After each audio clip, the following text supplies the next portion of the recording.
Hello again. This is Austin Wintory, here to once again sit in for Ted/Robin. And I am interviewing this time at GDC Jason Graves, a composer I've been friends with a very long time, whose work is consistently amazing and terrifying. We talk about certainly his most famous score like Dead Space, Tomb Raider, The Order 1886, and innumerable others. There's also sarcasm aplenty and no sign of actual personal charisma between he and I. So I hope you enjoy it, and this is not the end of you listening to this podcast now.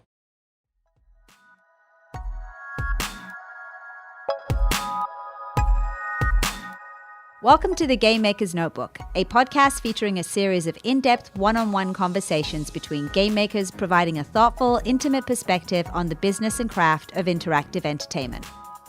The Game Maker's Notebook is presented by the Academy of Interactive Arts and Sciences, a member-driven organization dedicated to the recognition and advancement of interactive entertainment.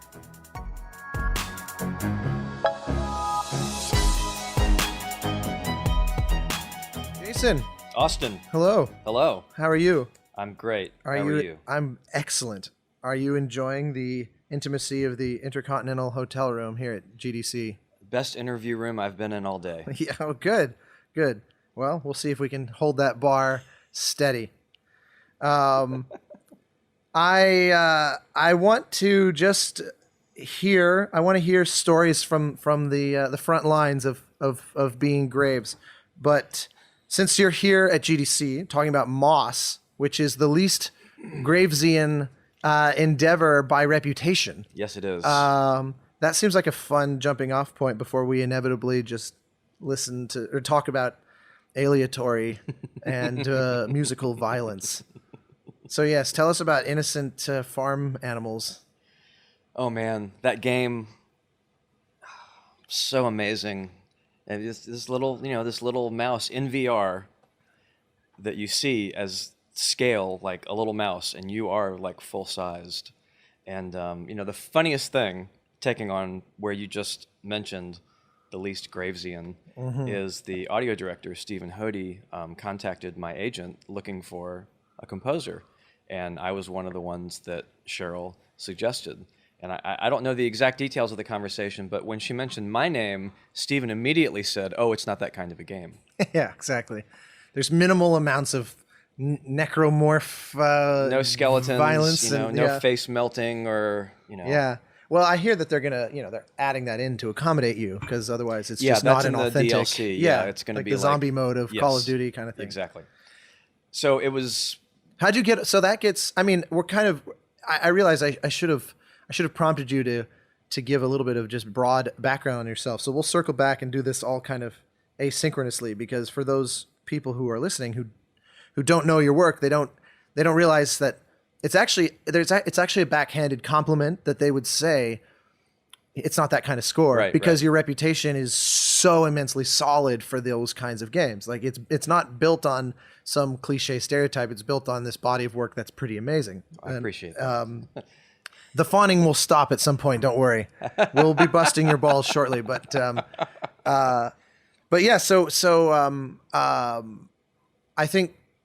Well, tell me more about Moss, and then I want to just kind of back up and hear, the Jason Graves story tonight on VH1. Oh, that behind the music. Yes, behind the shrieking, behind the muffled screams. Yeah. The Moss thing. I got the pitch packet, and it had. I'm a big animal person, so we'll just go ahead and. Yeah, I say suppose that people right should now. realize that you basically run a halfway house for most species on record. Yeah, real. I mean, lots and lots and lots of animals. There's going to be a big game audio scandal when it turns out you're one of those illegal, like dealer animal like pet people that have orders. Yeah. It's like you're running the exotic animal version of a puppy mill.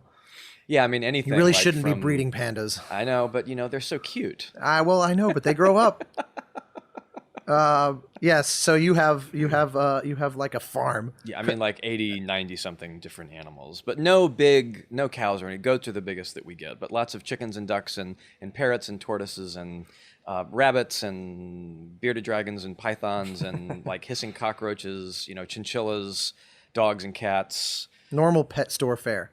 It's just literally everything in the pet store. More or less. Like I walked Full catalog. I walked into a pet store that was a big chain, and it had all these black and white like silhouette icons of different animals. And I actually took a picture of it and posted it on Twitter and said, "Is it good or bad if you own all of the animals on the welcome to this pet store?" I'll have one of each, please. Yeah, and like more than one of each. So being a huge animal fan and really kind of first starting out loving like Jerry Goldsmith and John Williams and the more melodic sort of lyrical stuff. Yeah, Secret of NIMH kind of territory. Oh my gosh, what a great analogy. Yeah, I never even thought about Secret of NIMH for this because she is a little mouse. Or Tale of Despero.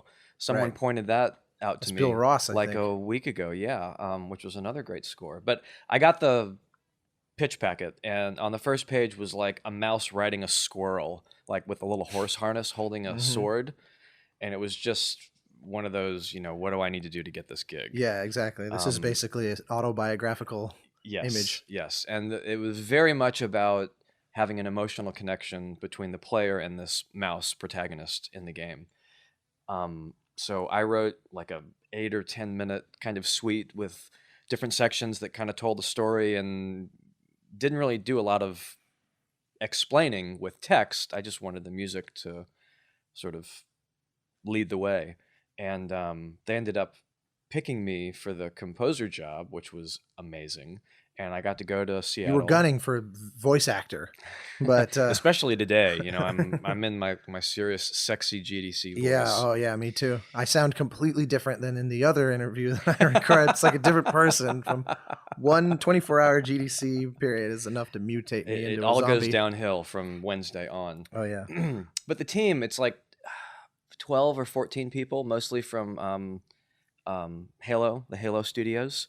And they literally kind of abdicated, not because they didn't love their jobs, but because they were ready to work on something a little less violent, a little less shoot 'em up, and a little more about emotions and totally connecting, with the players' positive emotions as opposed to all those sort of negative kinds of emotions. It reminds me of a few years ago, John Powell kind of stopped scoring films. He went on this sort of sabbatical because he was so busy doing all the Born Identity films and a lot of DreamWorks films and things like that, and then he realized I have a teenage kid who I don't ever spend time with, and he didn't want to have no relationship with his son, and so he told his agent, I only want to do animation and I only want to do one movie a year. Wow. And it was, why animation? And he goes, because it's the only place I get to write joy in earnest, and it's not cheesy. Yeah, I get to do How to Train Your Dragon or whatever, and just be ecstatically happy, and it doesn't feel like I'm being ironic or whatever. Right. It is, and yeah, it's the same in games. That's actually really rare. It is, and literally, Tam, the owner of the company, told me flat out. He just said, "We just wanted to make a game we could play with our kids." Yeah, and not in a like, "Good job killing those aliens, son," in a emotional connection sort of way. Yeah. Well, and you being a father, you have a really close relationship with your kids. I've seen it firsthand, so I can see. You have. Yes, I've seen it in the form of resentment over your kids' appreciation of Journey and Abzu. I did music too, girls. That's nice. Do you know Austin's back there playing right now? I'll see you later. Well, it's your fault for them not being allowed to play your games. I know, right? Well, they've been playing them now, though. That's true. My oldest is 17, so they're actually getting to play some of those games. Finally appreciating like what helped finance the Animal Farm all around us. Animal Farm, yeah. That's fun. 17? That's insanity. I know. Well, so yes, Jason Graves, the family man, getting to express earnest emotion. That must have been. Have you ever had a game? No. In that, it's not even just rare, but it's literally a category of one so far. Yeah, I mean, I even did combat music that is in a major key. You avant-garde maniac. I know, right? and it's just a major, like just a G major triad.